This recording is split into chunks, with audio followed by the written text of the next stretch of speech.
बिस्मिल्लाहिर्रहमानिर्रहीम। आज हमारा है माइक्रोबायोलॉजी। इसमें लेक्चर में इंपॉर्टेंट टॉपिक्स और एमसीक्यूज हैं और ये हमारा फर्स्ट लेक्चर है माइक्रोबायोलॉजी का।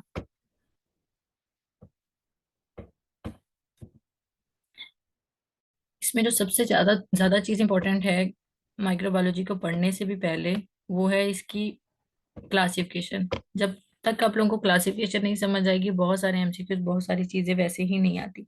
और जो एमसीक्यूज आते हैं वो आधे से ज्यादा क्लासिफिकेशन में से सॉल्व हो जाते हैं। तो भी क्लासिफिकेशन ये मैंने फर्स्ट एड से ली है। आप लोग क्लासिफिकेशन को समझ लें एक दफा। इसमें जो ग्राम पॉजिटिव है, पर्पल या ब्लू उसमें स्टेन होता है, ठीक है। मोस्टली वो कोकाई होते हैं, सर्कुलर होते हैं।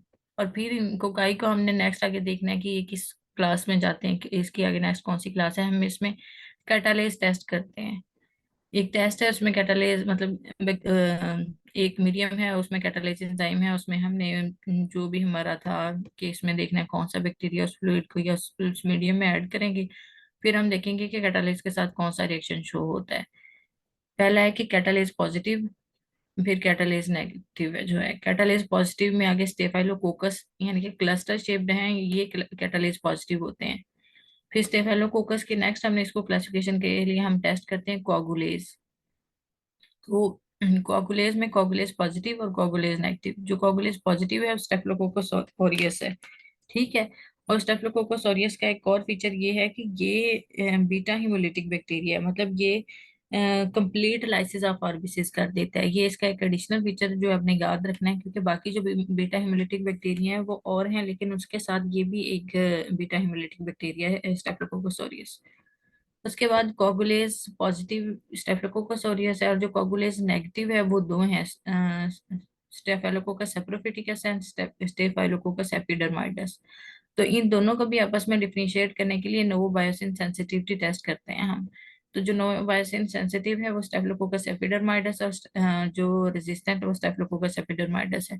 अगर आप लोग ये क्लासिफिकेशन ड्रा करके अच्छे से समझ के इसको याद कर लेंगे, तो इसमें जो एमसीक्यूज आते हैं वो मोस्टली इस तरह के होते हैं कि एक एक बैक्टीरिया है वो कैटालेज पॉजिटिव है और कोगुलेज नेगेटिव है, और वो इस पेशेंट को इफेक्ट कर रहा है, तो मोस्ट लाइकली वो कौन सा है। अब देखिए, अगर कैटालेज पॉजिटिव है स्टेफिलोकोकस में आ गया है, उसके बाद कोगुलेज है, कोगुलेज नेगेटिव में हमें पता चल गया कि वो स्टेफिलोकोकस सेप्रोफिटिकस या एपिडर्माइडस में से कोई एक है। या तो फिर उन्होंने इस पॉइंट पे जाके नवो बायसिन सेंसिटिविटी का मेंशन होगा, या फिर इन दोनों के फीचर्स में से एक फीचर ऐड होगा इस दो करेक्टरिस्टिक के साथ। अगर हमने क्लासिफिकेशन अच्छे से याद की हो तो ये एमसीक्यूज इस तरह, आधे से ज्यादा एमसीक्यूज का पूरा कंसेप्ट अगर हमें फीचर्स नहीं भी पता चले तो सॉल्व हो जाता है। क्योंकि मोस्टली डिजीज के फीचर एक जैसे होते हैं, लेकिन वो फीचर डिफरेंशिएट इन टेस्ट की बेस पे कर देते हैं सिनेरियो को। उसके बाद हम देखते हैं कैटालेस नेगेटिव। कैटालेस नेगेटिव में स्ट्रेप्टोकोकस है, यानी कि चेन या पेयर फॉर्म में है। इसको हम मजीद इसकी जो क्लासिफिकेशन है वो हिमोलिसिस करते हैं, यानी कि ये आरबीसीज में आरबीसीज का एक मीडियम लेते हैं और उसमें इनको करते हैं, जिसके साथ हमें मुख्तलिफ चीजें मिलती हैं। मतलब अगर तो वो पार्शियल हिमोलिसिस कर रहा है तो वो मीडियम ग्रीन सा हो जाएगा, उसके गिर्द उस बैक्टीरिया के गिर्द ग्रीन कलर का हॉलो बन जाएगा, सर्कल बन जाएगा। और जो कंप्लीट हिमोलिसिस है वो, लेट्स सपोज ये है ना, इसके गिर्द लेयर जो सर्कल होगा वो बीटा हिमोलिसिस का होगा। अगर इसी के गिर्द ग्रीन का है वो पार्शियल हिमोलिसिस का है। और जो गैमा है वो कोई हिमोलिसिस नहीं करवाते, मतलब उसमें कोई सर्कल कुछ भी नहीं होता, ठीक है। अल्फा हेमोलिसिस के आगे हैं ऑप्टोसिन सेंसिटिविटी, बाइल सॉल्युबिलिटी टेस्ट हम करते हैं। इसमें जो बाइल सॉल्युबल इसमें पॉजिटिव होता है वो स्ट्रेप्टोकोकस नमूनिया ही है। और इसका जो स्ट्रेप्टोकोकस नमूनिया का इम्पोर्टेंट फीचर है कि ये इनकैप्सुलेटेड बैक्टीरिया है, ठीक है। जो इनके डिफरेंशिएटिंग फीचर हैं वो इसी के साथ आप याद करते जाएं। और स्ट्रेप्टोकोकस नमूनिया में ही प्यूरेट टेस्ट पॉजिटिव होता है, नहीं सॉरी इसमें नहीं होता वो। ऑप्टोसिन सेंसिटिविटी और bile solubility negative viridans streptococci में होती है, और इसमें ये कैप्सुलेटेड नहीं होते। इसमें दो हैं, स्ट्रेप्टोकोकस म्यूटेंस और मिटिस। ये दोनों आगे डेंटल कैरीज के साथ आते हैं, ये मैं नेक्स्ट ऐड किए हैं, इसमें हम देख लेंगे। उसके बाद बीटा हिमोलिसिस है कि कंप्लीट हिमोलिसिस। कंप्लीट हिमोलिसिस के भी दो ग्रुप हैं, ग्रुप ए और ग्रुप बी। ये दोनों कंप्लीट हिमोलाइसिस करवाते हैं, लेकिन इन दोनों को डिफ्रेंशिएट हम बैकिट्रेसिन सेंसिटिविटी एंड पीवाईआर स्टेटस से करते हैं, ठीक है। पीवाईआर एक पायरोलिडिलोल रीजेंट कुछ इस तरह इसका बनता है, पूरा आगे है इसका इंक्लूड। तो ये बैक्टीरियल सेंसिटिविटी पॉजिटिव कौन सा है, ग्रुप ए, जिसे हम स्ट्रेप्टोकोकस पायोजेंस कहते हैं। और इसको हम पढ़ते हैं इस तरह के, बीटा, जब नाम लिखा हो इस तरह होता है, beta haemolytic group A Streptococcus, या फिर इस तरह होता है ग्रुप ए स्ट्रेप्टोकोकस पायोजेन। और जो इसमें बैक्टीरियल नेगेटिव है वो ग्रुप बी है, जिसे स्ट्रेप्टोकोकस एग्लेक्टिशिया भी कहते हैं, जिसे स्ट्रेप्टोकोकस बोविस भी कहते हैं। और जो गैमा है ये नो हेमोलिसिस, और इसमें कोई हेमोलिसिस नहीं होती है, लेकिन ये बाइल में ग्रो करता है। इस अल्फा हेमोलिसिस वाले की बाइल सॉल्युबिलिटी है, लेकिन gamma haemolysis grow in bile करता है। और इसमें हमने नेक्स्ट डिफरेंशिएट, इसमें गैमा हेमोलिसिस में कौन से एंटेरोकोकस है और नॉन एंटेरोकोकस है। सॉरी, वो उसको स्ट्रेप्टोकोकस एग्लैक्टिशिया को बोविस नहीं कहते, मैंने मिक्स कर दिया था। यहाँ पे एक ग्रुप बी स्ट्रेप्टोकोकस एग्लैक्टिशिया अलग है, और स्ट्रेप्टोकोकस बोविस गैमा हेमोलिसिस में आता है, मतलब गैमा स्पीशीज में आता है। इसमें नो हेमोलिसिस होती है। ग्रोथ इसकी होती है 6.5% NaCl में। और पेयर स्टेटस पॉजिटिव में हमारे पास आते हैं इंटेरोकोकस फेशियम और फेकैलस, और नॉन इंटेरोकोकस स्ट्रेप्टोकोकस बोविस आता है। ठीक है, आई होप ये क्लियर होगी आप लोगों को क्लासिफिकेशन इसकी।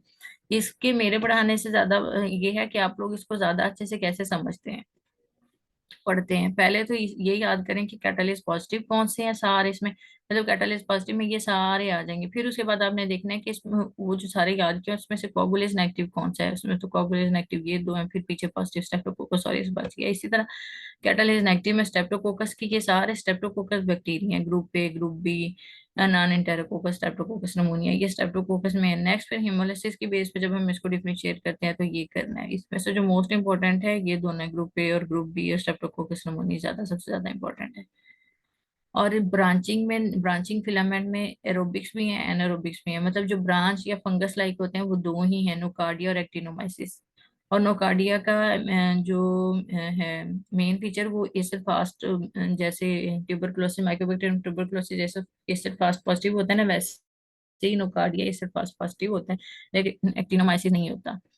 उसके बाद जो ग्राम पॉजिटिव बेसिलाई कम ऑर्गेनिज्म हैं लेकिन होते हैं, तो इसकी भी आगे एरोबिक और एनारोबिक में है। एरोबिक में क्लोस्ट्राइडम सबसे ज्यादा इंपॉर्टेंट है, और सॉरी एनारोबिक में, और एरोबिक में लिस्टेरिया और बेसिलस और कोरिनेबैक्टीरियम डिप्थीरिया। इसको नेक्स्ट मैंने स्पोर फार्मिंग के लिहाज से एक चीज ऐड की है, ये मैंने खुद हाँ, लेवेंसन है ना माइक्रोबायोलॉजी की, वहां से ऐड किया था। तो इसमें जो ग्राम पॉजिटिव बेसिलाई है ना उसकी ये एनारोब्स, और ग्राम पॉजिटिव बेसिलाई के एरोब्स, ये स्पोर फार्मिंग और इनमें नॉन स्पोर फार्मिंग को सेपरेट किया है। बेसिलाई में जो स्पोर फार्मिंग है वो क्लस्ट्राइडम स्पीशीज सारी जो है ना वो स्पोर फार्मिंग होते हैं, क्लस्ट्राइडम टेटनी, क्लस्ट्राइडम बोटुलिनियम, पेरिफ्लिंजेंस, क्लस्ट्राइडम डेफिसाइड। और जो ग्राम पॉजिटिव एनारोब्स में नॉन स्पोर फार्मिंग है, एक्टिनोमाइसिस इसराइली, लैक्टोबैसिलस है। और जो ग्राम पॉजिटिव एरोबिक में स्पोर फार्मिंग है वो बेसिलस एंथ्राक्स, बेसिलस सीरस है। और जो एरोबिक में नॉन स्पोर फार्मिंग है, क्रोनिबैक्टीरियम डिप्थीरिया, लिस्टीरिया मोनोसाइटोजेंस, नोकार्डिया, जियार्डिनियला विजाइनलिस। हाँ, अगर कोई पैथोलॉजी में एग्जाम दे रहा है और उसकी तैयारी कर रहा है तो वो पर्सनली मुझसे कांटेक्ट कर सकता है, बल्कि मैं ग्रुप में भी कुछ शेयर कर दूंगी अगर आप लोग चाहते हैं कि पैथोलॉजी से रिलेटेड जो इंपॉर्टेंट चीजें हैं माइक्रोबायोलॉजी में। ये सिर्फ मैंने सारी स्पेशलिटी वालों के लिए जो इंपॉर्टेंट चीजें हैं वो बताई हैं। जो पैथोलॉजी में एग्जाम देगा उसने पूरी माइक्रोबायोलॉजी करनी है, और कुछ चीजें इससे भी ज्यादा इंपॉर्टेंट है जो मैंने ऐड नहीं की कि बहुत ज्यादा हो जाएगा बाकियों के लिए वो फिर। तो जो सबके लिए इंपॉर्टेंट है मैंने लेक्चर में वही चीजें इंक्लूड की हैं। ये इसकी क्लासिफिकेशन होगी। उसके बाद ये है कि ग्राम पॉजिटिव और ग्राम नेगेटिव में डिफरेंस क्या होता है।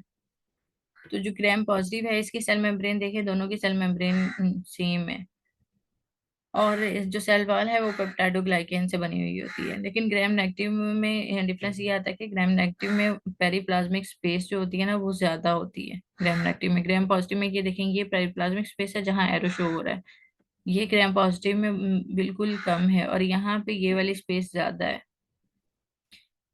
इसे पेरिप्लाज्मिक स्पेस कहते हैं। और इसमें बीटा लैक्टमेज जो एंजाइम होता है ना बैक्टीरिया का, वो होता है जिसकी वजह से वो एंटीबायोटिक रेजिस्टेंस शो करता है कि उस पर एंटीबायोटिक एक्ट नहीं करती। बीटा लैक्टमेज उसको तोड़ देता है, जो भी हम उसको मेडिसिन एंटीबायोटिक देते हैं। उसके बाद जो डिफरेंशिएटिंग फीचर है ग्राम नेगेटिव में वो है कि इसमें पोरिन होते हैं, पोरिन का मतलब है पोर्स हैं, चैनल्स हैं, और एंडोटॉक्सिन होते हैं, लाइपोपोलिसेक्राइड होते हैं आउटर मेम्ब्रेन में। इसकी दो मेम्ब्रेन होती हैं ग्राम नेगेटिव की, एक आउटर मेम्ब्रेन होती है, फिर सेल वॉल होती है, फिर सेल मेम्ब्रेन होती है। जबकि जो ग्राम पॉजिटिव होते हैं उसमें सेल मेम्ब्रेन और सेल वॉल होती है, उसके बाहर पे कोई आउटर मेम्ब्रेन नहीं होती। ठीक है, ये ग्राम नेगेटिव का यूनिक फीचर आउटर मेम्ब्रेन है, और ग्राम पॉजिटिव का यूनिक फीचर लिपोटिकोइक एसिड है। कि इसमें एक लिपोटिकोइक एसिड होता है जो ग्राम पॉजिटिव में होता है और ग्राम नेगेटिव में नहीं होता। ठीक है, और इस जो कॉमन फीचर है फ्लैजेलम, पिलस और कैप्सूल, सेल वॉल, ये सारे इनके कॉमन फीचर हैं। अब नेक्स्ट ये देख लें कि फ्लैजेलम प्रोटीन मोटिलिटी के लिए है। पिलस या फिम्ब्रियाई जिन बैक्टीरिया में भी होते हैं ना, ग्लाइकोप्रोटीन से मिलकर बने हुए होते हैं, और ये सेल सरफेस की अटैचमेंट में होते हैं, mediate adhere of bacteria to the cell surface. जहां पे भी सेल सरफेस जैसे फोलिज पास की हुई हो तो उसके ऊपर लेयर बन जाती है, मतलब स्लिपरी सी वो हो जाती है, वो इसी वजह से होती है कि पिलस से बैक्टीरिया अटैच हो जाते हैं सेल सरफेस के ऊपर, वो अटैच हो जाते हैं। ये सेक्स पिलस ड्यूरिंग कॉन्जुगेशन होते हैं, और इस ये ड्रग रेजिस्टेंस होती है इससे कॉन्जुगेशन से। उसके बाद स्पोर केराटिन लाइक कोट होता है, डिपिक्लोनिक एसिड से बना हुआ होता है, पेप्टाइडोग्लाइकेन होती है, और ये सिर्फ स्पोर्स किस में होते हैं, ग्राम पॉजिटिव में ही स्पोर होते हैं, ग्राम नेगेटिव में स्पोर नहीं होते। इसलिए मैंने ग्राम पॉजिटिव में स्पोर फार्मिंग बैक्टीरिया पीछे क्लासिफिकेशन बताई है। और ये स्वेयर डिहाइड्रेशन हीट को रेजिस्टेंस होते हैं, रेजिस्टेंट होते हैं। तो लेकिन इसमें से जो हीट रेजिस्टेंट किसकी वजह से होते हैं, डिपिक्लोनिक एसिड की वजह से ये हीट रेजिस्टेंट होते हैं। ये एमसीक्यू में पूछा जाता है कि कौन सा ऐसा स्पोर के स्पोर्स में कंपोजिशन में है जिसकी वजह से वो हीट रेजिस्टेंट है, dipicolinic acid. Capsule discrete layer usually made of polysaccharide. तो ये पॉलीसेक्राइड से बना हुआ होता है कैप्सूल। और फेगोसाइटोसिस को अगेंस्ट करता है, फेगोसाइटोसिस को रेजिस्ट करता है। और सारे जो हैं कैप्सूल सारे बैक्टीरिया के वो पॉलीसेकेराइड से मिलके बने हुए होते हैं, एक्सेप्ट बेसिलस इंथ्राक्स। उसका जो कैप्सूल होता है वो पोली डी ग्लूटामेट से मिलके बना होता है, पोली डी ग्लूटामेट से मिलकर बना होता है बेसिलस इंथ्राक्स का। उसके बाद slime loose network of polysaccharide mediate adherence to the surfaces plays a role of biofilm formation in dwelling catheters. वही जो मैं पिलर्स का बता रही थी, वो सेल सरफेस से पिलर्स से अटैच होता है, सेल सरफेस से, ये बात ख्याल करना है। और जो स्लाइम है, स्लाइम लेयर है, वो सरफेसेस से अटैच होती है, मतलब सरफेस से, किसी भी सरफेस से अटैच होना, तो plays a role of biofilm formation. कुछ ऑर्गेनिजम्स हैं, नेक्स्ट मैं बताऊंगी भी, वो बायोफिल्म फॉर्मेशन में बायोफिल्म फॉर्मेशन करते हैं। हाँ, उसमें बायोफिल्म फॉर्मेशन में स्ट्रेप्टोकोकस एपिडर्माइडस है, विरिडियंस स्ट्रेप्टोकोकाई है, सुडोमोनास एरिजिनोसा है, और नॉन टाइपेबल हेमोफिलस इन्फ्लुएंजा है जो बायोफिल्म प्रोड्यूसिंग है। उसके बाद है आउटर मेम्ब्रेन। आउटर मेम्ब्रेन किसका फीचर है, पीछे भी हमने देखा है। आउटर मेम्ब्रेन ग्राम नेगेटिव में होती है, इसमें लाइपोपॉलीसेकेराइड होते हैं, और ग्राम इम्बेडेड जो प्रोटीन पोरिन्स होती हैं, और आउटर मेम्ब्रेन प्रोटीन्स होती हैं, और इनर लीफलेट फॉस्फोलिपिड का बना हुआ होता है। ये ग्राम नेगेटिव में सिर्फ होती हैं। और एंडोटॉक्सिन लिपिड ए इंड्यूसेस, एंडोटॉक्सिन में लिपिड ए होता है जिसे जो इंड्यूस करता है ट्यूमर निक्रोसिस फैक्टर को, इंटरल्यूकिन 1 को, एंटीजीन ओ पॉलीसेकेराइड कंपोनेंट होता है इसमें एक, और आउटर मेम्ब्रेन प्रोटीन होती है। Protein transport across outer membrane, porin से जो है ट्रांसपोर्ट आउटर मेम्ब्रेन बाहर जाती है। अब एंडोटॉक्सिन जो है ये क्या करते हैं, ये नेक्स्ट हमने ऐड किया उसमें देख लेंगे, क्योंकि एंडोटॉक्सिन का मोस्टली पूछा जाता है। पेरिप्लाज्मिक स्पेस, पेरिप्लाज्मिक स्पेस जो है ये वाइड होती है ग्राम नेगेटिव में, ये बताया हुआ space between the cytoplasmic membrane and outer membrane in the gram negative bacteria, और peptidoglycan is in the middle. Accumulate component exciting gram negative cells including, इसमें पेरिप्लाज्मिक स्पेस में हाइड्रोलिटिक एंजाइम होते हैं जैसा कि बीटा लैक्टामेज। सेल वॉल जो है, peptidoglycan is sugar backbone with peptide side chains cross linked by the ट्रांसपेप्टाइडेज। ट्रांसपेप्टाइडेज एक enzyme है जो पेप्टाइडोग्लाइकेन को आपस में कनेक्ट करता है, ठीक है। और इसी वजह से जो ट्रांसपेप्टाइडेज पेंसिलिन जो बाइंड होती है ना, penicillin bind with penicillin binding protein gram positive में होती हैं, और ट्रांसपेप्टाइडेज जो होता है उसको ब्लॉक करती हैं, जिसकी वजह से सेल वॉल नहीं बनती। ये मैं एंटीबायोटिक के एक्शन बता रही हूँ कि एंटीबायोटिक मैकेनिज्म ऑफ एक्शन कैसे करती हैं। तो जो पेंसिलिन बाइंडिंग प्रोटीन के साथ हम पेंसिलिन बाइंडिंग प्रोटीन जो होती है ना एंटीबायोटिक में, वो ट्रांसपेप्टाइडेज को ब्लॉक कर देती हैं, जिसकी वजह से सेल वॉल नहीं बनती, क्योंकि क्रॉस लिंकिंग ट्रांसपेप्टाइडेज करवाता है। जब हम कोई एंटीबायोटिक देंगे जो ट्रांसपेप्टाइडेज को ही ब्लॉक कर देती है, तो वो क्रॉस लिंकिंग नहीं बनेगी, सेल वॉल नहीं बनेगी और बैक्टीरिया किल हो जाएगा।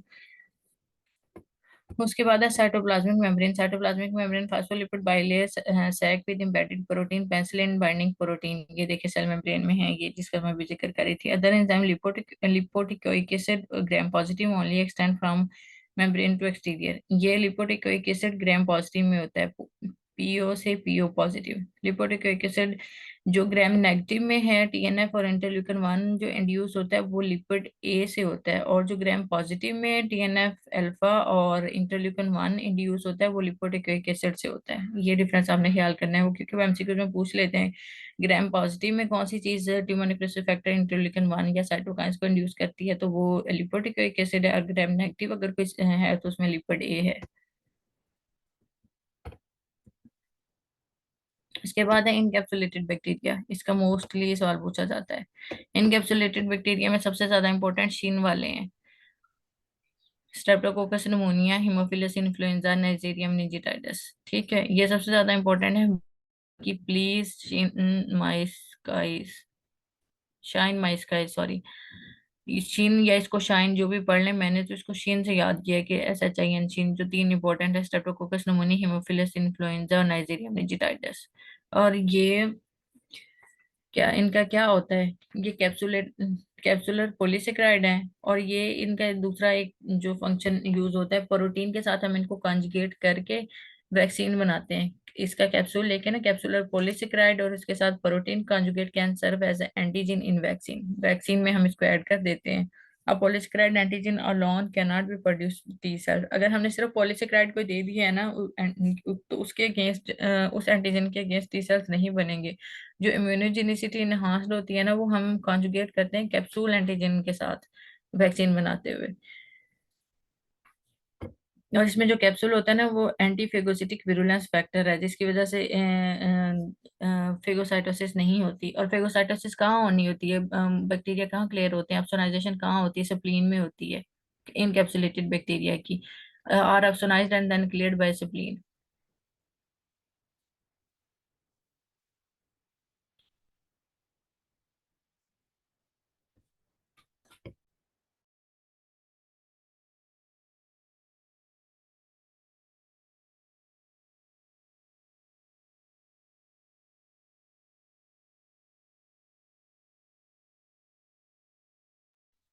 सॉरी, चलें कंटिन्यू करते हैं कि जैसे जो है इनकैप्सुलेटेड बैक्टीरिया और opsonized and then cleared by spleen. Spleen से क्लियर होते हैं। ए सप्लीन या नो सप्लीन, जहाँ पे सप्लीन नहीं होती वहाँ पे अपसोनाइजेशन नहीं होती। तो हमें किन तीन बैक्टीरिया के अगेंस्ट वैक्सीनेशन चाहिए होती है, नेजेरियम निजिटाइडस, स्ट्रेप्टोकोकस निमोनिया, हिमोफिलस इन्फ्लुएंजा। उसके बाद है यूरिएज पॉजिटिव। यूरिएज पॉजिटिव कुछ बैक्टीरिया हैं, ये पी चंक्स से हैं। इसमें जो सबसे इंपॉर्टेंट है प्रोटियस है, एच पाइलोरी है, स्ट्रेप्टोकोकस एपिडर्माइडस है, क्लेब्सिला नोकार्डिया, स्ट्रेप्टोकोकस सेप्रोफिटिकस। और मोस्ट इंपॉर्टेंट इसमें जो प्रोटियस है, प्रोटियस के लिए एमसीक्यूज आता है इसके साथ, स्टोन्स के साथ। यूरिएज हाइड्रोलाइज, इनके पास यूरिएज एंजाइम होता है जो हाइड्रोलाइज करता है यूरिया को to release ammonia and carbon dioxide, जिससे पीएच ज्यादा हो जाती है। ठीक है, और पीएच जब ज्यादा हो जाती है तो प्रीडिस्पोजेस टू स्ट्रूवाइट स्टोन्स, एक स्टोन है किडनी स्टोन्स, जिसे हम स्ट्रूवाइट स्टोन्स कहते हैं, उसको ये प्रीडिस्पोज करता है, मतलब बनाता है। पार्टिकुलरली इसमें प्रोटीएज है, और मैग्नीशियम अमोनियम फास्फेट स्टोन्स होते हैं। और प्रोटीज का, वो प्रोटीज के इसमें फीचर दिया हुआ था कि एक यूरियस पॉजिटिव ऑर्गेनिज्म है, और रीनल स्टोन्स पेशेंट को डेवलप है, और मोस्ट लाइकली वो मैग्नीशियम अमोनियम फास्फेट स्टोन्स हैं। और कौन सा उसमें एंजाइम होगा, या तो वो यूरियस एंजाइम के हिसाब से क्वेश्चन पूछते हैं, या पूछते हैं कौन सा ऑर्गेनिज्म है, तो वो प्रोटीज ऑर्गेनिज्म है। ये नेक्स्ट यूटीआई वाला एक टेबल भी है, उसमें भी होता है। उसके बाद जो इम्पोर्टेंट एमसीक्यूज इसमें से आते हैं, कैटालेस पॉजिटिव ऑर्गेनिजम्स में से बैक्टीरिया जो कैटालेज एंजाइम रखते हैं ना, उन्हें हम कहते हैं कि कैटालेज पॉजिटिव ऑर्गेनिज्म है। Catalase degrades hydrogen peroxide into water and bubbles of oxygen before it can be converted to the microbicidal products by enzyme peroxidase। Catalyst जो एंजाइम है वो हाइड्रोजन पेरोक्साइड को डिग्रेड कर देता है, कि इससे पहले हाइड्रोजन पेरोक्साइड जाके माइक्रोबिसाइडल एक्टिविटी करे, एंजाइम माइक्रो एंजाइम्स को तोड़े, तो ये बैक्टीरिया पे ऐड करे जाके हाइड्रोजन पेरोक्साइड, तो कैटालेज उसी को तोड़ देता है। बैक्टीरिया के पास ही कैटालेज एंजाइम होता है, उन्हें हम कैटालेज पॉजिटिव ऑर्गेनिज्म कहते हैं। और ये इसमें जिसमें catalase positive people with chronic granulomatous disease have recurrent infection with certain catalase positive organism. जिन पेशेंट को क्रोनिक ग्रेनुलोमेटस डिजीज होती है ना, उसमें ज्यादातर कैटालिस पॉजिटिव का रिकरेंट इन्फेक्शन होता रहता है, क्योंकि उसमें एनएडीपीएच ऑक्सीडेज डेफिशिएंसी होती है।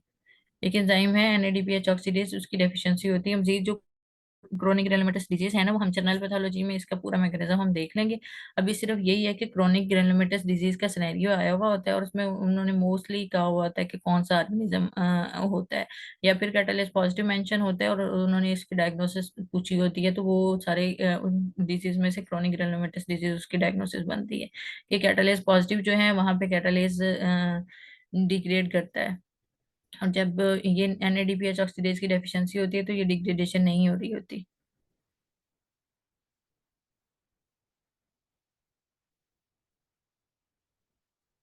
सॉरी, इसको हमने पूरा जो क्रोनिक ग्रेनुलोमेटस डिजीज का ये पूरा कंसेप्ट है ना एनएडीपीएच ऑक्सीडेज डेफिशिएंसी के साथ, ये हम जनरल पैथो में देखेंगे। अभी यहाँ पे सिर्फ कैटालिस पॉजिटिव ऑर्गेनिज्म आप देख लें। इनमें जो सबसे इम्पोर्टेंट है वो इक्वलाई है, लिस्टेरिया है, सूडोमोनास है और स्टेफाइलोकोकस है। ये सबसे इम्पोर्टेंट है यहाँ पे। बाकी जो एनएडीपीएच ऑक्सीडेज डेफिशिएंसी के साथ ये कैसे है, वो जनरल पैथोलॉजी में सारा कंसेप्ट क्लियर हो जाएगा आप लोगों का। उसके बाद है पिगमेंट प्रोड्यूसिंग बैक्टीरिया।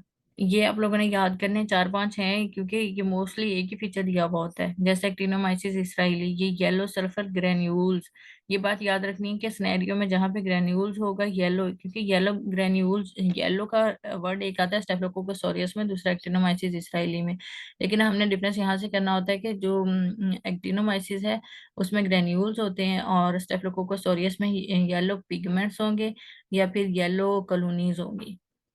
तो एक्टिनोमाइसिस इसराइली में येलो सल्फर ग्रेन्यूल्स होते हैं, which are composed of filaments of bacteria. और स्टेफिलोकोकस ऑरियस गोल्डन येलो इसमें पिगमेंट होते हैं। Pseudomonas aeruginosa blue green pigment होते हैं। और पायोसाइनिन और पायोवर्डिन होते हैं। सिरेशिया में रेड पिगमेंट होते हैं, सिरेशिया से याद रखें, रेड। इसमें ये जो ऊपर वाले पहले तीन है ये बहुत ज्यादा इंपॉर्टेंट है। ये मतलब क्वेश्चंस में दिए हुए होते हैं एमसीक्यूज, अगर माइक्रो के आप लोग सॉल्व करें। वो भी मैं बायोफिल्म फॉर्मेशन का बता रही थी, तो बायोफिल्म फॉर्मेशन में प्रोड्यूसिंग कौन से हैं, इसमें स्टेफाइलोकोकस एपिडर्माइडस है, जो कैथेटर और प्रोस्थेटिक डिवाइसेस के ऊपर जाके लग जाता है, जिससे इन्फेक्शन हो जाता है। विरिडियंस, स्ट्रेप्टोकोकाई म्यूटेंस और स्ट्रेप्टोकोकस म्यूटेंस और सेंजिनस, ये डेंटल प्लेक्स इन्फेक्टिव एंडोकार्डाइटिस करवाता है। सूडोमोनास एरिजिनोसा, इसमें जो एक तो सूडोमोनास एरिजिनोसा रेस्पिरेटरी ट्री में कोलोनाइज कर जाता है, खासकर जिसमें सिस्टिक फाइब्रोसिस। सॉरी, एक मिनट।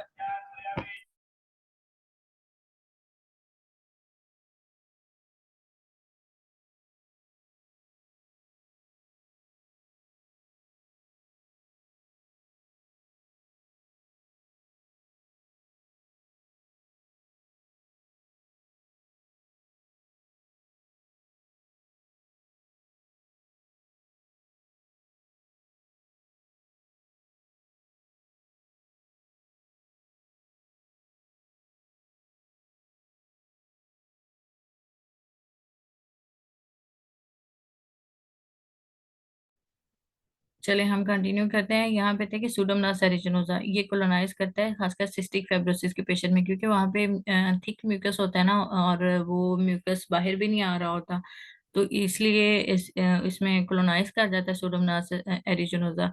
और वेंटिलेटर एसोसिएटेड पेशेंट में निमोनिया काज करता है सूडोमोनास एरिजिनोसा। ये इसका इंपॉर्टेंट फीचर है कि एक तो सिस्टिक फाइब्रोसिस, दूसरा वेंटिलेटर एसोसिएटेड निमोनिया, और तीसरा जो इसका एमसीक्यूज आता है कॉन्टैक्ट लेंस एसोसिएटेड केराटाइटिस। मतलब क्वेश्चन इस तरह होता है कि एक यंग फीमेल या मेल है, वो कॉन्टैक्ट लेंस यूज कर रही है, उसके बाद उसको आई इन्फेक्शन हो गया या केराटाइटिस हो गया, तो most likely organism pseudomonas aeruginosa है।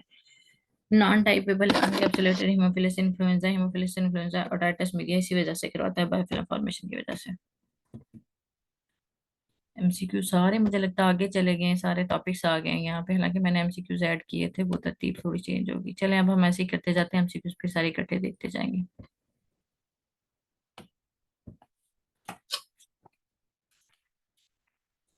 इसके बाद है एंडोटॉक्सिन्स और एक्सोटॉक्सिन्स।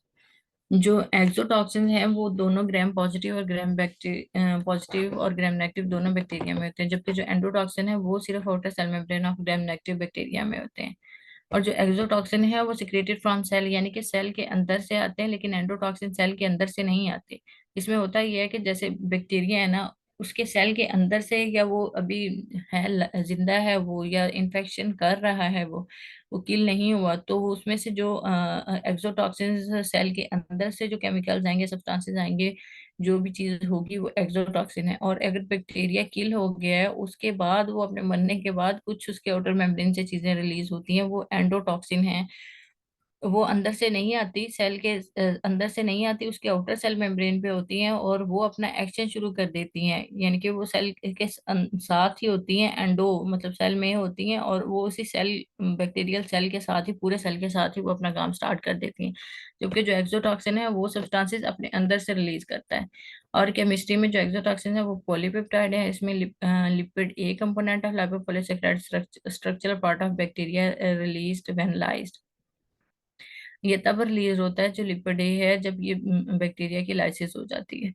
लोकेशन ऑफ जीन्स, इसमें एक्सोटॉक्सिन्स की जो जीन्स होती हैं वो प्लाज्मिड या बैक्टीरियोफेज में होती है, और एंडोटॉक्सिन की बैक्टीरियल क्रोमोसोम में होती है।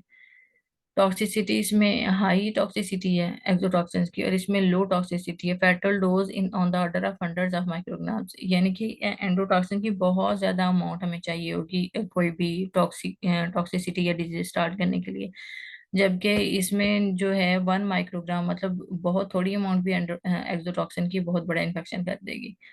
Clinical effect, mode of action हम बाद में देखते हैं। इसमें जो एंडोटॉक्सिन है वो इंटरल्यूकिन 1 इंटरल्यूकिन 6 है। एंटीजेनिसिटी में देखें तो एक्सोटॉक्सिन जो है induces high टाइटर antibodies called antitoxins, और जो एंडोटॉक्सिन है वो पुअरली एंटीजेनिक है। एक्सोटॉक्सिन इसमें हाईली एंटीजेनिक है, मतलब वो एंटीटॉक्सिन्स बनाते हैं वो, ये जो एंडोटॉक्सिन है इसके अगेंस्ट एंटीटॉक्सिन्स नहीं बनते। और टॉक्साइड जो होते हैं यूज्ड एज वैक्सीन, और no no toxoid forms and no vaccine available endotoxins के अगेंस्ट। और एंडोटॉक्सिन जो होते हैं stable at 100 degree centigrade for 1 hour, और जो एक्सोटॉक्सिन है वो डिस्ट्रॉय हो जाते हैं एट 60 डिग्री सेंटीग्रेड पे। टेटनस, बोटुलिज्म, डिप्थीरिया, कॉलरा, ये सारे एक्सोटॉक्सिन प्रोड्यूस करते हैं। मेनिंजोकोकाई sepsis by gram negative rod से होता है।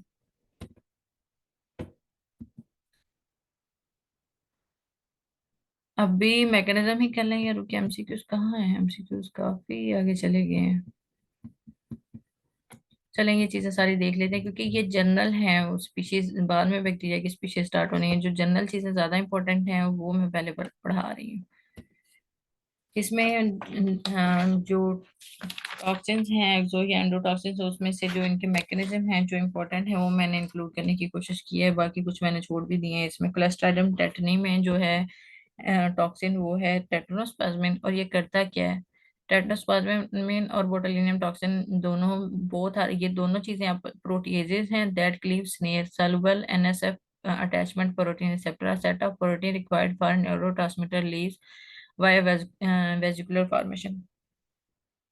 इसमें होता ही है कि जो स्नेर प्रोटीन होती है ना, वो वेजिकल को हेल्प करती हैं कि वो सेल के अंदर में, लेट्स सपोज ऐसे करके एक सेल है, चलें यही सेल हम बना लेते हैं, इसके अंदर वेजिकल जो बनती हैं, वो स्नेर प्रोटीन हेल्प करता है कि वो आउटर मेम्ब्रेन से आके अटैच हो जाएं, और जिससे ग्लाइसिन, गाबा, जो न्यूरोट्रांसमीटर है ना, वो रिलीज हो जाए।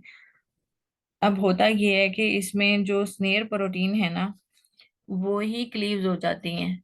ये दोनों प्रोटीज जो है ना, टेट्रास्पाज्मिन और बोटुलिनियम टॉक्सिन, वो स्नेयर प्रोटीन को, जिसने न्यूरोट्रांसमीटर वेजिकल्स की सेल मेम्ब्रेन के साथ अटैचमेंट करवानी होती है, वो स्नेयर प्रोटीन को ही क्लीव कर देते हैं। जब स्नेयर प्रोटीन नहीं होगी और वेजिकल सेल मेम्ब्रेन के साथ नहीं अटैच होंगी, और न्यूरोट्रांसमीटर सेल से बाहर रिलीज नहीं होंगे, जब न्यूरोट्रांसमीटर सेल से बाहर रिलीज नहीं होंगे, तो पोस्ट साइनेप्टिक जो रिस्पॉन्स है, न्यूरॉन है, वो जो पोस्ट सिनेप्टिक न्यूरॉन्स है वो इनहिबिट हो जाएंगे। जब पोस्ट सिनेप्टिक न्यूरॉन इनहिबिट हो जाएंगे, तो जिसकी वजह से आगे कंट्रैक्शन नहीं होगी, कंट्रैक्शन नहीं होगी तो पैरालिसिस हो जाएगी।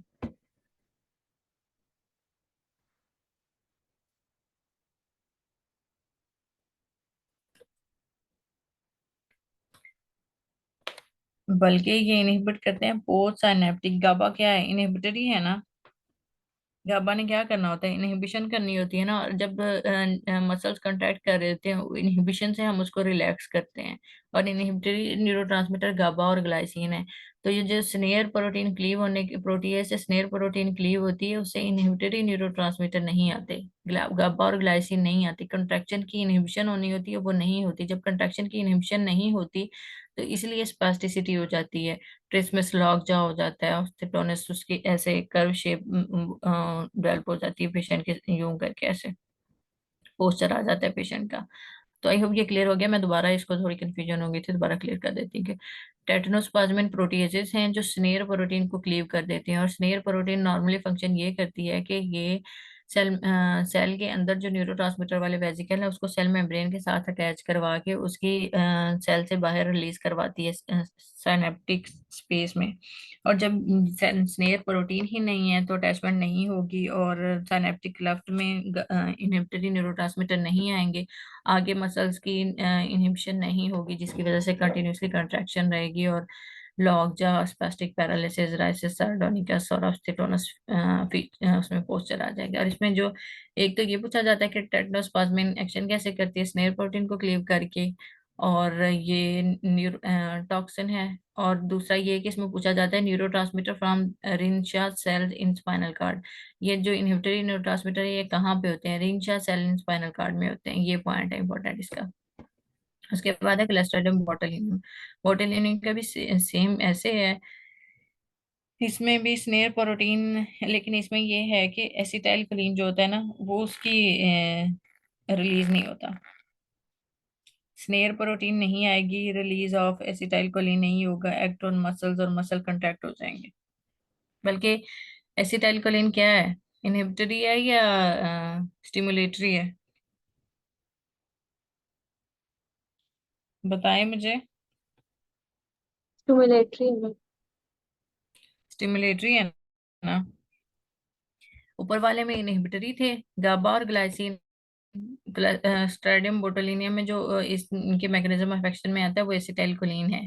कि जो स्नेयर प्रोटीन है, उसकी वजह से एसिटाइल कोलिन वाले वेसिकल जो है साइनेप्टिक क्लेफ्ट में नहीं आते। जब साइनेप्टिक क्लेफ्ट में नहीं आते, तो नेक्स्ट मसल ने यहाँ पे कंट्रैक्शन होनी होती है। जब मसल की कंट्रैक्शन के लिए एसिटाइल कोलिन नहीं आता, तो फिर मसल फ्लैसिड हो जाते हैं। इसलिए जो क्लस्ट्रिडियम बोटुलिनियम है, इसमें फ्लैसिड पैरालिसिस होती है। और जो क्लस्ट्रिडियम टेटनी है, टेटनस आपने देखी हुई है कि इसमें कितनी स्पास्टिक पैरालिसिस होती है। पेशेंट का माउथ कैसे क्लोज हो जाता है, और उसकी पूरी बॉडी इतनी स्टिफ होती है कि समझ नहीं आ रही होती है पेशेंट के होना क्या है। हम फौरन देखे होंगे, हाउस जॉब में पेशेंट बहुत आते हैं टेटनस के। ठीक है, ये दोनों डिफरेंट है। उसमें ये बात याद रखनी है कि टेटनी में इनहिबिटरी है, और क्लस्ट्राइडियम बोटुलिनियम में स्टिमुलेटरी। एसिटाइल कोलिन का रिलीज नहीं होता, जिसकी वजह से फ्लैसिड पैरालिसिस होती है। और मोस्टली इसमें इन्फेंट बोटुलिज्म होती है। जैसे बेबी पैदा हुआ है, तो उसको हनी दे दिया जाता है, या उसके क्लीनलीनेस का ख्याल नहीं रखा जाता, तो infant botulism. Toxin produce in vivo, toxin अंदर ही प्रोड्यूस होता है। और food borne botulism cause by ingestion of pre formed toxin. Pre form toxin का मतलब ये है कि उसमें पहले से ही टॉक्सिन बने हुए हैं, ये नहीं है कि उसने पेशेंट ने खाया है उसकी बॉडी में जाके टॉक्सिन बने हैं। प्री फार्म टॉक्सिन है मतलब उस फूड के अंदर ही टॉक्सिन्स हैं। जैसा कि केन फूड, मोस्टली क्वेश्चन में केन फूड या पैक्ड फूड का मेंशन होता है कि पैक्ड फूड एक बंदे ने खाई है और उसको डायरिया हो गया है, food poisoning, sorry food poisoning तो नहीं, उसको डायरिया वॉमिटिंग ये चीजें हो गई हैं, तो वो फूड बॉर्न बोटुलिज्म है। उसके बाद है स्टेफिलोकोकस ऑरियस। ये टॉक्सिक शॉक सिंड्रोम, टॉक्सिन इसमें होता है जो क्रॉस लिंक करता है B region of TCR to MHC two on antigen presenting cell outside the antigen binding site. अब अगर इम्यूनोलॉजी ये पढ़ी हुई होगी तो फिर ये समझ आएगा। या फिर एक मिनट, मैं आज ड्रा करके समझाने की कोशिश करती हूँ, अगर हो गया मुझसे ड्रा। ये एक सेल है जिसे हम एंटीजन प्रेजेंटिंग सेल कहते हैं, ठीक है। इसके ऊपर MHC2 क्लास लगी हुई है, ऐसे करके। और जो एक है दूसरा सेल, उसके ऊपर TCR, टी सेल है ये टी सेल है, तो इसके ऊपर TCR लगा हुआ है। लेट्स सपोज ऐसे करके लगा हुआ है, ठीक है। तो इन दोनों की अटैचमेंट आपस में नहीं होती है, लेकिन स्टेफिलोकोकस ऑरियस में जो टॉक्सिक शॉक सिंड्रोम टॉक्सिन होता है वो cross link beta region of TCR to MSC class 2 on antigen present cell outside of antigen binding site. मतलब जो रीजनल साइट है वो ये वाली साइट है बाइंड होने की, जो जहाँ पे मेरी पेंसिल शो हो रही है। लेकिन ये जो है ना, ये क्रॉस लिंकिंग ऐसे करवा देता है, ऐसे करके। जब इन दोनों की क्रॉस लिंकिंग ऐसे हो जाती है ना, तो ओवरवेलमिंग रिलीज होता है। ये ऐसी एक मतलब क्रॉस लिंकिंग हो जाती है, पहले जैसे यहाँ पे जो नॉर्मल अटैचमेंट होनी थी, इससे जो रिलीज होना था वो नॉर्मल रिलीज है, लेकिन उसके बाद ओवरवेलमिंग रिलीज हो जाती है, interleukin 1 2 इंटरफ्रॉन gamma tumour necrosis factor alpha, जिसकी वजह से फिर शॉक वेल्व होता है। टॉक्सिन शॉक सिंड्रोम टॉक्सिन का ये मैकेनिज्म है। आई होप समझ आ गया है।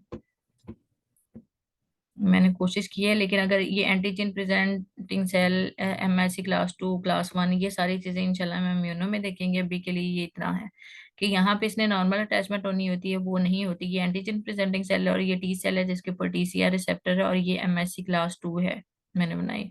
तो इन दोनों की आपस में नॉर्मल बाइंडिंग इसी जगह से होती है, लेकिन जो टॉक्सिन शॉक सिंड्रोम टॉक्सिन होता है वो यहाँ से और जगह से बाइंडिंग करवा देता है, जिसकी वजह से ओवरवेलमिंग रिलीज होती है सारी चीजों की।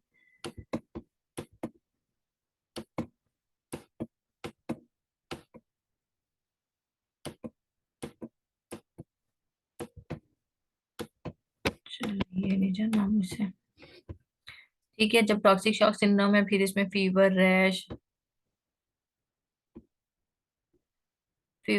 Other toxin scalded skin syndrome. जो ये है toxic shock syndrome fever rash shock, ये टॉक्सिक शॉक सिंड्रोम टॉक्सिन से आता है TSST1 से। और जो फिर एक और एमसीक्यू इसका आता है अक्सर कि स्कैल्डेड स्किन सिंड्रोम होती है, स्किन के ऊपर स्केल्स ही बनना शुरू हो जाते हैं और वो उतरते रहते हैं। ये लिविंगस्टन में एक डायग्राम भी बनी हुई होती थी, अभी मैं ऐड नहीं कर सकी कोई भी।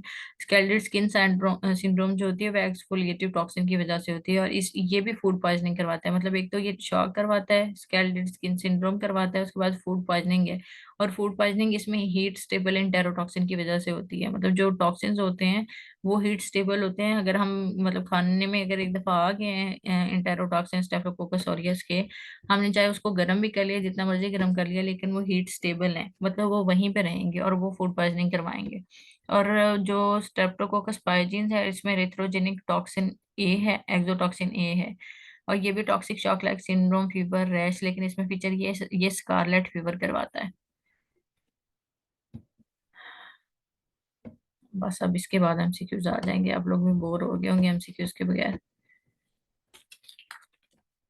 अब आगे मैंने वही बैक्टीरिया इंक्लूड किए हैं जिनकी जो इम्पोर्टेंट हैं, जिनमें से बार बार एमसीक्यूज पूछे जाते हैं। तो इसमें ये देखें, जो मैंने क्लासिफिकेशन बताई थी, अगर क्लासिफिकेशन याद कर लें तो आधे से ज्यादा बैक्टीरिया कवर हो जाता है। जैसे ये ग्राम पॉजिटिव है, बीटा हिमोलिटिक है, कैटालेज पॉजिटिव है, पीछे हमने क्लासिफिकेशन में देखा है, कोगुलेज भी पॉजिटिव है, और कोकाइन क्लस्टर होते हैं। और इसमें जो विरुलेंस फैक्टर है वो प्रोटीन ए है। ये एमसीक्यू पूछा जाता है कि इसमें जो स्टेफिलोकोकस ऑरियस में विरुलेंट फैक्टर कौन सा है, वो प्रोटीन ए है। और ये बाइंड किसके साथ करता है, एफसी पोर्शन ऑफ आईजीजी के साथ है। और इनहिबिट करता है कम्प्लीमेंट फॉर्मेशन को और फेगोसाइटोसिस को। और नॉर्मली ये कोलोनाइज मतलब नॉर्मली कहाँ होता है, near nares ears axilla groin वाले रीजन में होता है। और इसमें इन्फ्लेमेटरी डिजीज मोस्टली ये एब्सेस करवाता है, जैसे एब्सेस वाले जो एमसीक्यूज होते हैं ना, उसमें ये स्टेफिलोकोकस ऑरियस को हमने प्रेफर करना होता है। ठीक है, स्किन इन्फेक्शन में या ऑर्गन इन्फेक्शन में। और ये निमोनिया करवाता है मोस्टली आफ्टर इन्फ्लुएंजा वायरस का जब इन्फेक्शन होता है उसके बाद ये निमोनिया करवाता है। उसके बाद इन्फ्लुएंजा वायरस जो होता है वो सीलिया ब्रोंकाई को, जो ब्रोंकाई के अंदर सीलिया होता है ना, उसको डैमेज कर देता है, जिसकी वजह से सीलरी मूवमेंट कम हो जाती है और वहां पे स्टेफिलोकोकस ऑरियस स्टे कर जाता है, जिसकी वजह से निमोनिया हो जाता है। ये निमोनिया करवाने का मैकेनिज्म है। ये इन्फेक्टिव एंडोकार्डाइटिस भी करवाता है, लेकिन इन्फेक्टिव एंडोकार्डाइटिस किन पेशेंट में करवाता है, आईवी ड्रग अब्यूजर्स में करवाता है। और मोस्टली इसमें कौन सा वेल्व इन्वॉल्व होता है, ट्राइकस्पिड वेल्व इन्वॉल्व होता है। इन्फेक्टिव एंडोकार्डाइटिस जो स्टेफिलोकोकस ऑरियस की वजह से होती है। ठीक है, ये पॉइंट इंपॉर्टेंट है कि आईवी ड्रग अब्यूजर्स में इन्फेक्टिव एंडोकार्डाइटिस होती है स्टेफिलोकोकस ऑरियस की वजह से, और मोस्टली जब स्टेफिलोकोकस ऑरियस की वजह से होती है, और आईवी ड्रग अब्यूजर्स में ट्राइकस्पिड वेल्व की इन्वॉल्वमेंट होती है इसमें। सेप्टिक आर्थराइटिस है, और मोस्ट कॉमन इस काज क्या है, लॉन्ग बोन इन्फेक्शन में ओस्टियोमाइलिटिस जो होता है स्टेफिलोकोकस ऑरियस की वजह से होता है। और जो यहाँ पे एक अलग बात याद रखनी है कि ओस्टियोमाइलिटिस जो सिकल सेल डिजीज में होता है वो सैल्मोनेला की वजह से होता है। लेकिन वैसे जो दूसरे पेशेंट होंगे सैल्मोनेला के अलावा, जो मोस्ट कॉमन काज ओस्टियोमाइलिटिस की है वो स्टेफिलोकोकस ऑरियस है। उसके बाद टॉक्सिन मीडिएटेड डिजीज जो है अभी हमने पीछे देखे, इसमें एंटेरोटॉक्सिन, स्किन सिंड्रोम और टॉक्सिक शॉक सिंड्रोम है। ये हमने मैकेनिज्म पीछे देख लिया है ये। और इसमें के अगर स्टेफिलोकोकस टॉक्सिन शॉक सिंड्रोम होगी तो पेशेंट में फीचर क्या आएंगे, fever, vomiting, diarrhoea, rash, discrimination, ALT, AST, bilirubin. मतलब शॉक में उसमें एएसटी, एएलटी, बिलिरुबिन भी ज्यादा हो गया। और इसके जो एसोसिएट करता है prolonged यूज ऑफ वेजाइनल टेम्पोन्स और नेजल पैकिंग। जैसे पेशेंट को अगर नेजल ट्रॉमा है, उसके लॉन्ग टर्म नेजल पैकिंग कर दी है, तो वहां पे ये होगा। सिनेरियो में मेंशन होता है मोस्टली कि पेशेंट को हेड इंजरी हुई है, लॉन्ग टर्म नेजल पैकिंग है। या फीमेल के हिसाब से मेंशन होता है कि मैंने रीच किया है और वो कंटिन्यूसली वेजाइनल टेम्पोन्स यूज कर रही है, या एक क्लीनलीनेस का ख्याल नहीं कर रही, तो उसको एक इन्फेक्शन हो गया, या उसको फीवर और उसमें फीवर, वोमिटिंग, डायरिया और रैश डेवलप हो गए हैं, तो मोस्ट लाइकली कौन सा ऑर्गेनिज्म इसमें इन्वॉल्व होता है, स्टेफिलोकोकस ऑरियस। उसके बाद है, अगर हम स्ट्रेप्टोकोकस पायजिन जो है वो भी टॉक्सिक शॉक सिंड्रोम करवाता है। Compare with streptococcus pyogenes, toxic shock syndrome और toxic shock like syndrome associated with painful skin infection. उसमें पेनफुल स्किन इन्फेक्शन होते हैं। Staphylococcus aureus food poisoning due to injection of preform toxin, short incubation period होता है। इसमें जो question दिया होता है फूड पॉइजनिंग का, वहां से हमने डिफरेंशिएट इसी तरह करना होता है कि कौन सा ऑर्गेनिज्म कितने टाइम ऑफ एक्शन में उसका मैकेनिज्म हो जाता है कि वो डायरिया, मिसेज वगैरह करवा देता है।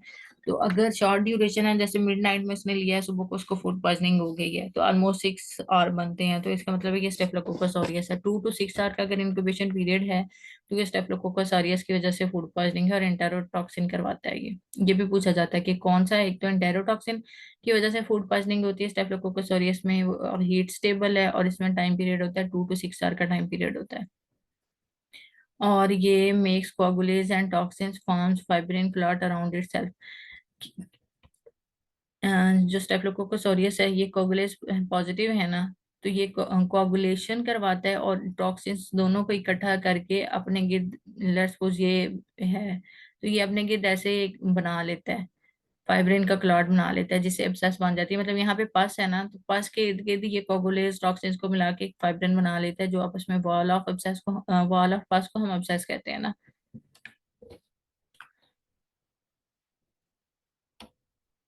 इसके बाद है स्टेफिलोकोकस एपिडर्माइडस। इसके फीचर्स ग्राम पॉजिटिव, वही जो पीछे हमने क्लासिफिकेशन में देखे हैं, catalase positive, coagulase negative, urease positive, cocaine, कोलेस्ट्राइल और नोवोबायोसिन सेंसिटिव है। और इसका जो डिफरेंशिएटिंग फीचर है, मैननटोल को फर्मेंट नहीं करता स्टेफिलोकोकस ऑरियस के लिहाज से अगर हम देखें तो। और नॉर्मल माइक्रोबायोटा स्किन में होता है, और ये कंटेमिनेट कर देता है ब्लड कल्चर्स को।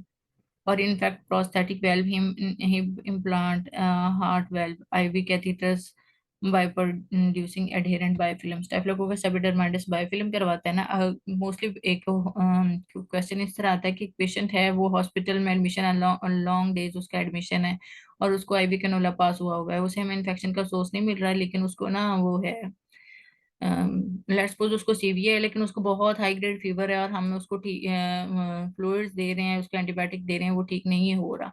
तो इसमें जरूरत हमें किस चीज की है, उसका जो आईवी कैथीटर है, आईवी कैनुला है, हमने उसको चेंज करना है कि वहां पे स्टेफिलोकोकस एपिडर्माइडस ने इन्फेक्शन किया हुआ है। दूसरा इसका जो क्वेश्चन आता है कि प्रोस्थेटिक डिवाइसेस, अगर हिप इम्प्लांट हुआ है उसके बाद जो इन्फेक्शन है वो इसकी वजह से होता है, या फिर अगर हार्ट वाल्व की इम्प्लांटेशन हुई हुई है पेशेंट में, और उस पेशेंट को इन्फेक्शन फीवर है, या तो वो इस वजह से होता है। और मोस्टली जो एंडोकार्डाइटिस है, अगर prosthetic valve, heart valve implant है पेशेंट को, उसमें एंडोकार्डाइटिस है, वो मोस्टली स्टेफिलोकोकस एपिडर्माइटिस की वजह से होता है।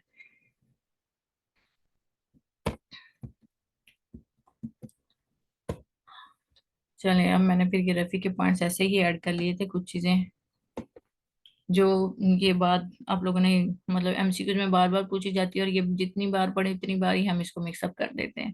Staphylococcus aureus most common in elderly alcohol post splenectomy में होता है, और most common cause of pneumonia post influenza. यानी कि इन्फ्लुएंजा एक वायरस है ना, इन्फ्लुएंजा वायरस के बाद जो मोस्ट कॉमन काज है निमोनिया की, वो स्टेफिलोकोकस ऑरियस है। Most common cause of nosocomial pneumonia associate करता है इंट्रावेनस ड्रग यूजर्स के साथ। अभी मैं पीछे इसको एक्सप्लेन कर चुकी हूँ।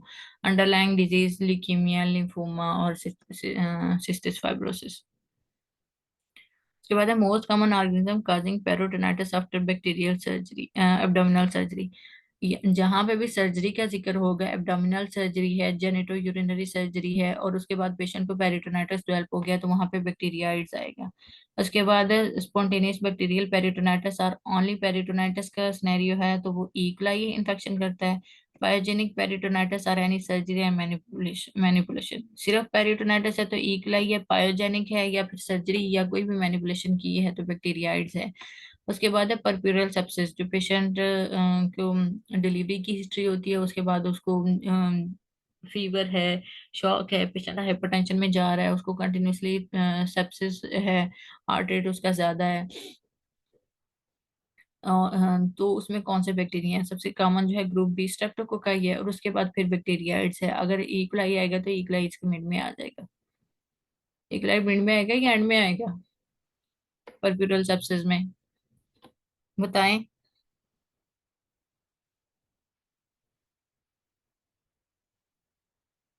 किसी को आइडिया है कि मैम पर आई थिंक एंड में आएगा ग्रुप स्ट्रेप्टोकोकाई, और अगर वो नहीं है तो बैक्टीरियोइड्स और आखिर में इक्वल है। सही, ठीक है। उसके बाद ये वैसे मैंने आगे भी ऐड किया है। A group of friends went to eat as Chinese restaurant, fried rice, chicken, vegetable, after 6 hour vomit, diarrhoea, abdominal cramps. यहाँ पे जो चीजें इंपॉर्टेंट है, एक तो ये है कि फ्राइड राइस, चिकन, उसके बाद 6 आवर है, वोमिटिंग, डायरिया, एब्डोमिनल क्रैम्प्स है, बेसिलस सीरस है। अब इसमें ये बात देखें कि जो diarrhoea with in 1 to 6 hour में स्टेफिलोकोकस ऑरियस है, लेकिन इसमें वोमिटिंग प्रीडोमिनेंट होगी। अगर वोमिटिंग प्रीडोमिनेंट का लफ्ज मेंशन नहीं है, मोर वोमिटिंग का नहीं है या एक्सेसिव वोमिटिंग का नहीं है, सिर्फ वोमिटिंग, डायरिया, एब्डोमिनल क्रैम्प्स है और उसको 6 आवर की हिस्ट्री है, तो बेसिलस सीरस है। मोस्टली जो बेसिलस सीरस का क्वेश्चन होता है ना, उसमें फ्राइड राइस लाजमी मेंशन होता है, और रीहीटेड राइस या फ्राइड राइस की वजह से बेसिलस का इन्फेक्शन होता है। ये ख्याल करना है, ये सिनेरियो में यही पॉइंट है कि दिया हुआ होता है कि रीहीटेड राइस या फ्राइड राइस का मेंशन होगा तो बेसिलस सीरस की वजह से है। Diarrhoea with in 12 to 48 hours, Salmonella, E coli, और इसमें एब्डोमिनल क्रैम्प्स और नाusea होगा 12 to 48 आवर में। और ई coli के तो आगे, ई coli जब हम पढ़ेंगे तो इसमें सारी चीजें इसकी काफी आगे स्पीशीज के हिसाब से पढ़ लेंगे हम। Diarrhoea with in 48 to 72 hours, इसमें शागिला कैंपेलोबैक्टर जेजिनाई है। और कैंपेलोबैक्टर जेजिनाई का देखा होगा, ये कैंपिंग में करवाता है ये। आगे हम पढ़ेंगे तो मजीद इसके पॉइंट्स वहां पे क्लियर हो जाएंगे। और डायरिया ग्रेटर देन 7 डेज, अगर ग्रेटर देन 7 डेज है तो वो जियार्डियासिस या मीबियासिस की वजह से है। अब ये पॉइंट भी उन्होंने नीचे वही लिख दिए हैं। रीहीटेड राइस का है और स्टेफिलोकोकस ऑरियस में विद मीट्स, मायोनीज, कस्टर्ड या प्री फॉर्म टॉक्सिन्स का मेंशन होगा स्टेटमेंट में, तो स्टेफिलोकोकस ऑरियस है। रीहीटेड या फ्राइड राइस का मेंशन है तो बेसिलस है। उसके बाद है child have eaten from restaurant, then he had bloody diarrhea, petechiae, facial swelling, peripheral blood picture showed schistocytes। उसको हेमोलिटिक यूरेमिक सिंड्रोम है, यहाँ से उसको। हाँ, को हम हिमाटोलॉजी में, रीनल में, दोनों जगह पे देख लेंगे, ठीक है। इसका जो पीछे से आ रहा है, अभी तो सिर्फ इसमें ये है कि इसके सिनेरियो इसके साथ कैसे रिलेट है कि पहले उसको एब्डोमिनल इन्फेक्शन हुआ है, उसके बाद उसको फेशियल स्वेलिंग, शिस्टोसाइट्स आ गए हैं, जिसकी वजह से उसको किडनी के इन्फेक्शन भी, मतलब किडनी में भी उसका आ गया है साथ में। Bloody diarrhoea with schistocytes, bloody diarrhoea और लेकिन उसमें ब्लडी डायरिया तो और में भी होता है। ई coli के एक है वो भी ब्लडी डायरिया इसी में करवा देता है, या फिर वो है शायद गिल्ला करवाता है जो, वो भी ब्लडी डायरिया करवाता है। लेकिन इस फीचर ये है कि उसमें शिस्टोसाइट्स नहीं होते। इसमें जो ब्लडी डायरिया ई coli की स्पीशीज की वजह से हुआ है, उसके साथ शिस्टोसाइट्स है, उसको हस कहते हैं। डायरिया इन HIV पेशेंट में क्रिप्टोस्पोरिडियम करवाता है। Cholera toxin vibrio cholera rice water diarrhoea है। हीट स्टेबल और heat labile enterotoxin E coli watery non bloody diarrhoea करवाते हैं। Shiga toxin, verotoxin, shiga like toxin, E coli bloody diarrhoea dysentery करवाते हैं। Heat stable enterotoxin staphylococcus, enterotoxin staphylococcus aureus के हैं, ये food poisoning करवाते हैं। इसमें से कुछ पॉइंट जो हैं एक्सप्लेन नहीं हुए यहाँ पे, वो नेक्स्ट जब हम करेंगे उसमें एक्सप्लेन हो जाएंगे। अब आगे MCQs। 5 मिनट की ब्रेक ले लें?